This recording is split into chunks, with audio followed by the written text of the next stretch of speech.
அனைவருக்கும் வணக்கம். தெய்வீக பலன்கள் சேனல் சார்பாக தங்களை அன்புடன் வரவேற்கிறோம். இன்று நம் காணொளியில் காண விரும்புவது ஆடி மாதத்தில் பரம்பொருள் ஸ்ரீ பெருமாள் ஆசியால் தன யோகம் மற்றும் செல்வமலையில் நனைய போகும் 4 ராசிக்காரர்கள் யார் என்பதை பற்றி இந்த காணொளியில் பார்க்கலாம். வாருங்கள் காணொளிக்கு செல்லலாம். மறக்காமல் ஒரு சப்ஸ்கிரைப் செய்யவும். ஜோதிட சாஸ்திரத்தில் இந்த 12 ராசியிலும் 12 தன்மைகளை கொண்டவையாகும். அதிலும் ஆண் ராசி பெண் ராசி என 2 வகை இருக்கின்றன. ஒரு ஜோதிடத்தில் எப்படி ஒரு குழந்தை பிறந்தால் அந்த குழந்தையானது பிறப்பு முதல் இறப்பு வரை எந்த மாதிரியான சுகபோக பலன்கள் மற்றும் கஷ்டங்களை அனுபவிப்பான், எந்த மாதிரியான திருமணம் செய்வான், எப்படி சொத்து சுகம் வண்டி வாகனத்துடன் வாழ்வான், அல்லது முக்கியமாக அவன் எந்த மாதிரியான இடத்தில் எந்த மாதிரியான பெண்களை திருமணம் செய்வான் என்பதையும் துல்லியமாக கூறிவிட முடியும். அதேபோல பெண்களுக்கும் அப்படித்தான்.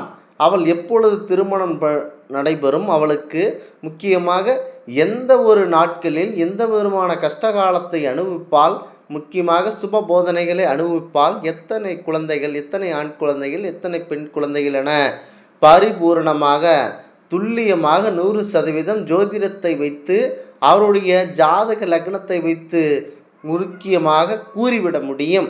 ஸ்ரீ மகாவிஷ்ணுவின் பரிபூர்ண அருளால் 4 ராசியினருக்கு எதிர்பாராத தனயோகம் மற்றும் செல்வ வளம் பெருகப் போகிறது. இந்த ராசியினருக்கு கிடைக்கவிருக்கும் குறிப்பாக யோக நற்பலன்கள், அதிகாரம் செய்யும் எளிய பரிகாரங்கள் என்ன எனவும் இந்த தொகுப்பில் பார்க்க போகிறோம். ஜோதிட சாஸ்திரத்தின்படி நவ கிரகங்களின் சுப பயிற்சிகளும் கோச்சா ரீதியான கிரக சேர்க்கைகளும் மனிதனுடைய வாழ்க்கையில் பெரும் மாற்றங்களை உருவாக்குகின்றன. குறிப்பாக பக்தர்களுடைய கஷ்டங்களை தீர்க்கும் காக்கும் கடவுளான பரம்பொருள் பெருமாள் அவர்களின் பரிபூர்ண அருட்பார்வை ஒரு ராசியின் மீது விழும்போது அந்த ராசியினரை வறுமையும் தரித்திரமும் விற்று விலகிவிடும். ஆகவே ஒரு வெற்றியானவள், அதாவது மகாலட்சுமி தேவி என்பவள் வெற்றியாகும். அந்த வெற்றியையே தன் மனைவியாக ஏற்றுக்கொண்டவர்தான் விஷ்ணு பெருமான். எப்படி ஒருவர் வெற்றியை திருமணம் செய்து கொண்டால் அந்த வெற்றியானது அவர் பின்னால் நின்று கொண்டே இருக்கும், அதாவது அதிர்ஷ்டம் உங்களை தட்டுகிறது என்பது போல விஷ்ணு பெருமான் அவர்கள் வெற்றியையே திருமணம் செய்து கொண்டிருக்கிறார். வெற்றி யார் பக்கம் என்றால் அது எப்பொழுதுமே விஷ்ணு பெருமான் பக்கம்தான் இருக்கும். ஜென்மம் மற்றும் லக்னம் மற்றும் ராசிக்கு சுபகிரகங்களின் பார்வை சேரும்போது ஜாதகத்தில் முடங்கி கிடந்த தனயோகம் விழித்து கொள்ளும்.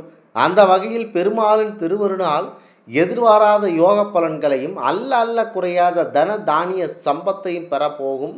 முக்கியமாக அந்த 4 அதிர்ஷ்ட ராசிகளை பற்றித்தான் பார்க்க போகிறோம். முக்கியமாக அசலாக தெரிந்து கொள்ளுங்கள். ரிஷப ராசி முதலாவதாக லக்னாதிபதியின் பலத்தால் சுக்கிரன் தன யோகம் பெறுகிறார்.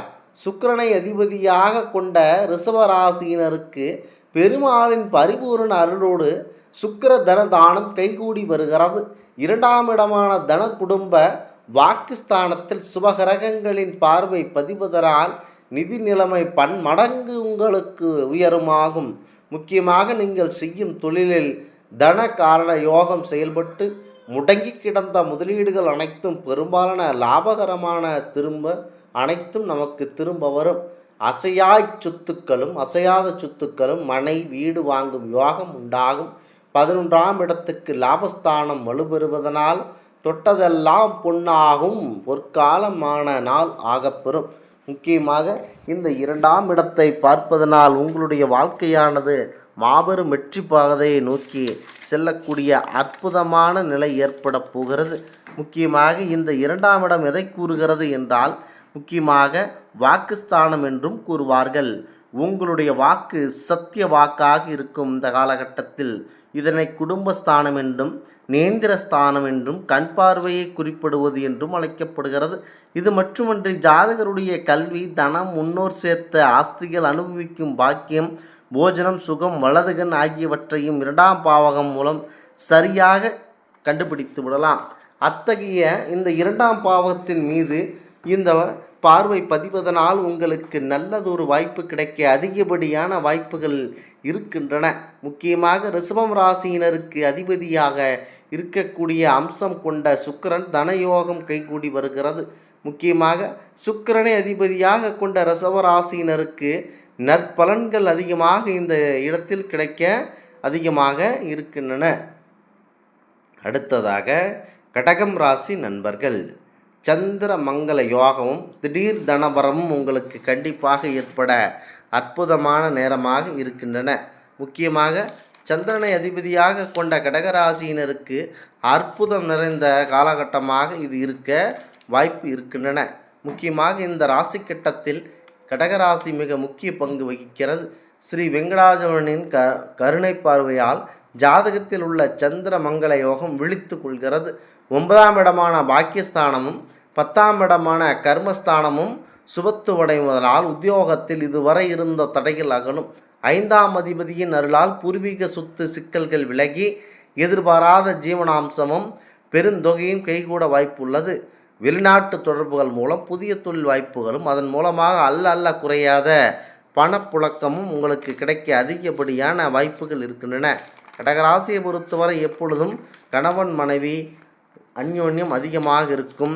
அடுத்ததாக கடகராசியை பொறுத்தவரை எந்த ஒரு மனைவியாக இருந்தாலும் அன்பாக பார்த்து கொள்ளும் அற்புதமான தன்மை கொண்டவர்கள். முக்கியமாக கடகராசியை பொறுத்தவரை அற்புதம் நிறைந்தவர்களாக இருக்கிறார்கள். முக்கியத்துவம் வாய்ந்த இந்த கடகராசி நண்பர்களுக்கு மிக முக்கியத்துவமான பங்கு வகிக்கிறது.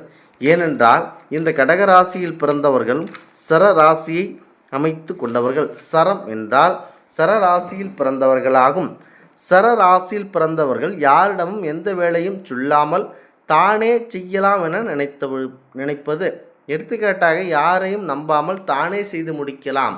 ஒரு வேலை வைத்தால் அந்த வேலையானது மற்றவர்களுக்கு வைத்தால் அவர்கள் சரியாக செய்ய மாட்டார்களோ என நினைத்து கொண்டு தானே அந்த வேலை செய்ய நினைப்பது இந்த சரராசியுடைய அமைப்பு. 9ஆம் இடமான பாக்கியஸ்தானமும் 10ஆம் இடமான கர்மஸ்தானமும் சுபமடைவதனால் உத்தியோகத்தில் இதுவரை இருந்த கண்டிப்பாக மிகப்பெரிய தடைகள் அகண்டு விடுகிறது. 5ஆம் அதிபதியின் அருளால் பூர்வீக சொத்து சிக்கல்கள் விலகி எதிர்பாராத ஜீவனாம்சம் லாபம் அனைத்தும் உங்களுக்கு கிடைக்கப் போகிறது. அடுத்ததாக கன்னிராசி நண்பர்கள், கன்னிராசியை பொறுத்தவரை அனைத்து விதமான நற்பலன்களும் கிடைக்கக்கூடிய அற்புதமான நேரம். புதனை ராசி அதிபதியாக கொண்ட கன்னிராசியினருக்கு பெருமாளின் அருள் பார்வை, புத ஆதித்ய யோகம் மற்றும் கஜகேசரி யோகம் போன்ற உயரிய யோக பலன்கள் அமைகின்றன. 11ஆம் அதிபதி மற்றும் 2ஆம் அதிபதியின் பரிவர்த்தனை மற்றும் சுபகிரக பார்வையினால் கடன் சுமைகள் அனைத்தும் படிப்படியாக கரையும். வர்த்தகம், ஷேர் மார்க்கெட், தகவல் தொழில்நுட்பங்கள் மற்றும் கமிஷன் தொழிலில் இருப்பவர்களுக்கு கை நிறைய பணம் கிடைக்கும். தொழில் விரிவாக்கத்திற்காக வங்கி மூலதனமான அரசாங்க வழியிலான அனுகூலங்களும் தானாகவே கிடைக்கும். அடுத்ததாக மகரம் ராசி நண்பர்கள், மகர ராசி சனி பகவானுடைய லக்ஷ்மி கடாட்சம் கிடைக்கும். முக்கியமாக சனியை அதிபதியாக கொண்ட மகர ராசியினருக்கு பரம்பொருள் பெருமாளின் திருப்பாதங்களை சரணடைவதன் மூலம் தன ஆகர்ஜன யோகம் கூடி வருகிறது. 3ஆம் இடம் மற்றும் 9ஆம் இடங்களில் சுபமடைவதனால் நீண்ட நாட்களாக முடங்கி கிடந்த காரியங்கள் அதிகமாக சுபமாகவே முடிவடையும். 10ஆம் இடத்து ஜீவனஸ்தானம் வலுப்பெறுவதனால் புதிய கல்வி உயர்வு, ஊதிய உயர்வு மற்றும் எதிர்பாராத தனவரவு உண்டாகும். ஆபரண சேர்க்கை, புதிய வாகன யோகம் மற்றும் குடும்பத்தில் சுபகாரியங்கள் தங்கு தடையின்றி நீங்கும் சூழல் உருவாகின்றன.